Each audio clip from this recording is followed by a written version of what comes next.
नमस्कार दोस्तों आज हम पढ़ने वाले हैं मेटा डेटा के बारे में। तो एक सिंपल सा ये टॉपिक है, इसको थोड़ा समझ लेते हैं जल्दी जल्दी। तो दोस्तों मेटा डेटा क्या होता है? देखिए, मेटा डेटा दो वर्ड से मिलकर बना है, मेटा और डेटा।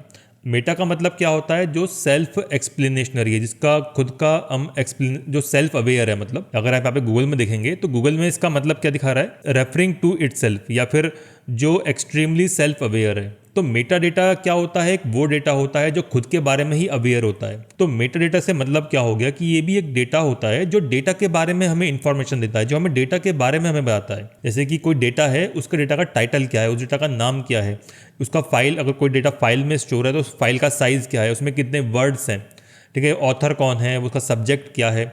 तो ये क्या है? हमें डेटा के बारे में हमें बता रहा है, तो इसको हम मेटा डेटा बोलते हैं। तो यहाँ पे इसका हम एग्जांपल देख लेते हैं। जैसे कि मेरे पास यहाँ पे कुछ डेटा स्टोर है, एक फोल्डर है, इसमें कुछ यहाँ पे डेटा स्टोर है। यहाँ पे एक इमेज फाइल है, ये पीडीएफ फाइल है। अब ये देख के मैं कैसे बता पा रहा हूँ कि ये पीडीएफ फाइल है, ये वर्डप्रेस फाइल है, या फिर ये इमेज है? अब जैसे कि ये डेटा है, ये एक इमेज है, ये एक डेटा है, ठीक है। लेकिन ये डेटा के बारे में मुझे पता कैसे लग रहा है? इस यहाँ से आप देख सकते हैं, यहाँ पे मुझे पता लग रहा है कि ये जेपीजी फाइल है, एक फाइल है जो इस डेट पे ली गई, इसकी डायमेंशन क्या है, इसका साइज क्या है, जो इस डेटा के बारे में हमें इंफॉर्मेशन दे रहा है। तो इसे हम बोलते हैं मेटा डेटा। इसकी अगर यहाँ पे प्रॉपर्टीज में जाएं तो यहाँ पे इसकी जो इन्फॉर्मेशन मिल रही है, इस डेटा के बारे में हमें जानकारी मिल रही है। ये तो हो गया डेटा, जो मतलब एक इमेज फाइल हो गई। और इसके बारे में जो हमें इंफॉर्मेशन मिल रही है, जो इस डेटा को समझने में हमें हेल्प कर रहा है। जैसे कि ये जो मतलब इमेज है, ये इतने डेटा का साइज है, इसका डिस्क साइज है, इस टाइम पे क्रिएट हुआ, इस टाइम पे मॉडिफाई हुआ, और इस टाइम पे ये एक्सेस्ड हुआ। तो ये क्या हुआ? इसका ये एक मेटा डेटा होता है। जैसे कि यहाँ पे आप देख सकते हैं, ये टाइटल होता है मेटा डेटा में, सब्जेक्ट, रेटिंग, टैग्स। तो ये सारा जो है इस पर्टिकुलर फाइल का मेटा डेटा होता है, जो हमें डेटा को समझने में हेल्प करता है। जैसे कि इसकी विड्थ यहाँ पे लिखी है, इसकी रेजोल्यूशन यहाँ पे लिखे हैं, यहाँ पे किस कैमरा से इसको लिया गया, उसका मॉडल नंबर क्या है, एक्सपोजर टाइम क्या है, ये सभी चीज़ें जो यहाँ पे लिखी हैं। उसका जीपीएस लोकेशन क्या है, हर एक चीज़ जो है, ये जो हमें डेटा को हमें समझने में हेल्प कर रहा है, जो हमें डेटा की जानकारी दे रहा है, उसको हम मेटा डेटा बोलते हैं। तो मेटा डेटा आपको हर जगह आपको मिलेगा, हर एक चीज़ का मेटा डेटा होता है। अगर आप कोई भी आप काम करते हैं, कोई भी आप अपने फ़ोन से मतलब वीडियो बनाते हैं, या कोई इमेज लेते हैं, आप कोई फाइल शेयर करते हैं, आप कुछ भी काम करते हैं, हर एक चीज़ का मेटा डेटा होता है जो इस डेटा को समझने में हेल्प करता है।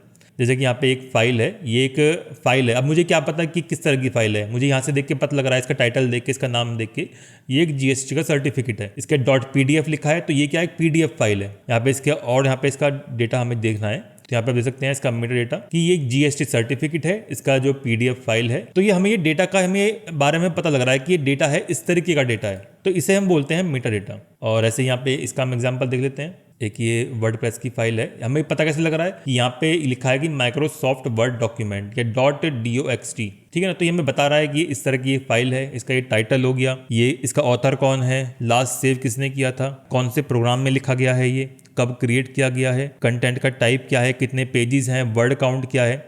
तो हमें इस डेटा के बारे में बता रहा है। इसमें जो डेटा का जो वर्ड काउंट है, कैरेक्टर काउंट है, लाइन काउंट है। तो ऐसे ही हम एक और एग्जांपल हम देख लेते हैं। जैसे कि यहाँ पे ये यूट्यूब पे एक वीडियो देख रहे हैं, तो ये क्या है? एक डेटा है, एक वीडियो डेटा है। तो यहाँ पे हमें इस वीडियो के बारे में जो बता रहा है, क्या बता रहा है? इसका एक टाइटल हो गया, तो ये क्या है? एक मेटा डेटा है। यहाँ पे डिस्क्रिप्शन हो गया, जो हमें इस वीडियो के बारे में बता रहा है, तो ये क्या है? एक मेटा डेटा है। यहाँ पे इसके चैप्टर्स हो गए, तो ये क्या है? एक मेटा डेटा है। और ऐसे यहाँ पर अगर हम यहाँ पे देखें, तो यहाँ पे इसे ये यूट्यूब की ऑडियो लाइब्रेरी है, तो यहाँ पे ये क्या है? म्यूजिक सिस्टम है। यहाँ पे जब प्ले करोगे तो आप यहाँ से गाना प्ले होगा, डेटा प्ले होगा, और डेटा के बारे में जो हमें जानकारी दे रहा है, जैसे इसका टाइटल क्या है, जनरा कौन सा है, मूड कौन सा है, आर्टिस्ट कौन है, ड्यूरेशन क्या है, इसका लाइसेंस टाइप क्या है, ये भी मेटा डेटा है, इसे कब ऐड किया गया। तो ये सारा एक मेटा डेटा होता है। तो आई होप आपको थोड़ा बहुत बेसिक अंडरस्टैंडिंग हो गई होगी मेटा डेटा क्या होता है। तो मेटा डेटा क्या होता है? Data about data. It is the data that provide information about other data but not the content of the data. Data के कंटेंट नहीं प्रोवाइड करवाता है मेटा डेटा, वो डेटा के बारे में जानकारी प्रोवाइड करवाता है, उसका डेटा के कंटेंट से मतलब नहीं होता है। तो दोस्तों यहाँ पे अगर हम एक और एग्जांपल अगर हम देखें, तो मेरे पास एक ये बुक है, तो इस बुक के बारे में हमें जो इन्फॉर्मेशन मिलेगी, क्योंकि मुझे नहीं पता कि इस देख के कि इसमें क्या है, बुक में किस तरह की ये बुक है। तो अगर हम इसके बुक में देखें यहाँ पे, तो ये बुक है इंफॉर्मेशन टेक्नोलॉजी के नाम से। तो ये क्या है? इसका मेटा डेटा है, ये क्लास 9th के लिए बुक है। अगर हम इसके अंदर जाएँ तो इसका ऑथर का नाम है, तो ये क्या है? एक बुक का मेटा डेटा हो गया, ये इसका नाम हो गया, इसका क्लास नेम हो गया। तो ये क्या है? हमें इस बुक की जानकारी दे रहा है, ठीक है। तो ये क्या होता है? इसका एक मेटा डेटा है। और यहाँ पे से थोड़ा आगे चलें, तो यहाँ पे अगर हम देख सकते हैं कि ये बुक के बारे में हमें ये कुछ टेबल ऑफ कंटेंट्स यहाँ पे दिख रहे हैं, जो बुक के बारे में बता रहा है। इसके बुक के अंदर क्या क्या इसमें कंटेंट है, बुक के बारे के अंदर क्या क्या इसमें चैप्टर्स हैं, क्या क्या सेक्शंस हैं। तो ये भी क्या है, एक मेटा डेटा होता है। तो मेटा डेटा के भी कुछ टाइप्स होते हैं, जैसे कि एक डिस्क्रिप्टिव मेटा डेटा होता है जो बुक के बारे में, जैसे ये बुक के बारे में बता रहा है, इसका टाइटल क्या है, इसका ऑथर क्या है। तो ये क्या है, इसका एक मेटा डेटा है, एक डिस्क्रिप्टिव मेटा डेटा है।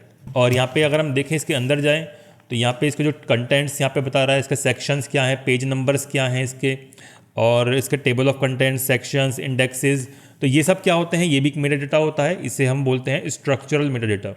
दोस्तों यहाँ पे आपको बेसिक अंडरस्टैंडिंग हो गई होगी कि मेटा डेटा क्या होता है। मेटा डेटा हमें हेल्प करता है डेटा को ऑर्गेनाइज करने के लिए, उसको फाइंड करने के लिए, उसको अंडरस्टैंड करने के लिए। और मेटा डेटा हम हर जगह हम यूज़ करते हैं। आप फेसबुक पे कोई फाइल शेयर करते हैं, आप कोई इमेज शेयर करते हैं, आप व्हाट्सएप पे कोई इमेज शेयर करते हैं, आप कुछ भी आप करते हैं, हर एक चीज़ का मेटा डेटा होता है जो डेटा को समझने में हेल्प करता है। और ऐसे ही डेटाबेस के अंदर होता है। अगर आप डेटाबेस में अगर हम जाएं तो डेटाबेस में डेटा स्टोर होता है कुछ इस तरीके से। तो यहाँ पे ऐसे कि ये एम्प्लॉय नंबर है, नेम है, हमें नहीं पता ये किस तरीके का है, ठीक है ना। ये एम्प्लॉय नंबर है, यहाँ पे डेटा स्टोर है ये कुछ इस तरीके से।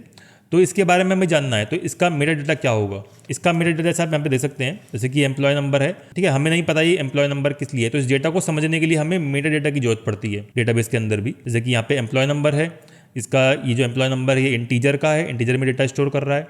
इसका साइज़ 10 है, ये प्राइमरी की है। इसका डिस्क्रिप्शन है, unique ID of each employ. तो ये हमें इस पर्टिकुलर एक डेटा फील्ड की हमें जानकारी दे रहा है। तो ये क्या है, एक मेटा डेटा है। और डेटाबेस के अंदर जो मेटा डेटा होता है वो डेटा डिक्शनरी के अंदर स्टोर होता है, जो एक अलग टॉपिक है जो हम नेक्स्ट टाइम हम पढ़ेंगे।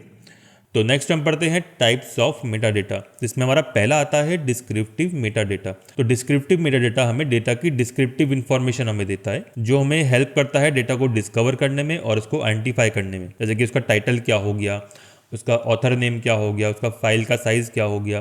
तो डिस्क्रिप्टिव मेटा डेटा क्या करता है, हमें डेटा को फाइंड करने में हेल्प करता है। जैसे कि हमने एक एग्जांपल देखा था एक बुक का, कि हम बुक देख के नहीं बता पा रहे थे कि वो डेटा किस तरीके का है, जब तक हमने बुक का टाइटल नहीं पढ़ा कि वो इंफॉर्मेशन टेक्नोलॉजी नाम से बुक है, क्लास 9th की वो बुक है। तो हमने डेटा का टाइटल पढ़ा, उसका ऑथर नेम हो गया या फिर उसका सब्जेक्ट हो गया, तो तब देख के हम बता पाए कि वो किस तरह की ये बुक है। तो वो क्या है, एक डिस्क्रिप्टिव मेटा डेटा है जो हमें डेटा को आइडेंटिफाई करने में हेल्प कर रहा है, डेटा को डिस्कवर करने में हेल्प कर रहा है। तो उसे हम बोलते हैं डिस्क्रिप्टिव मेटा डेटा। और डिस्क्रिप्टिव मेटा डेटा के अंदर हम किसी भी तरह का मेटा डेटा हम इंक्लूड कर सकते हैं जो डेटा को फाइंड करने में हमें हेल्प करते हैं। उसमें हमारे एडमिनिस्ट्रेटिव डेटा भी आ सकता है और स्ट्रक्चरल डेटा भी आ सकता है हमारा। तो ये भी मेटा डेटा का टाइप होता है जो हम आगे पढ़ेंगे। तो सेकंड टाइप आता है स्ट्रक्चरल मेटा डेटा, जो हमें डेटा के स्ट्रक्चर को हमें बताता है। जैसे कि उसका पेज नंबर क्या है, उसका सेक्शन क्या है, उसका चैप्टर्स क्या है, टेबल ऑफ कंटेंट्स क्या है, जो हमने बुक के एग्जाम्पल में हमने देखा था। तो ये क्या होता है, डेटा के स्ट्रक्चर को हमें बताता है।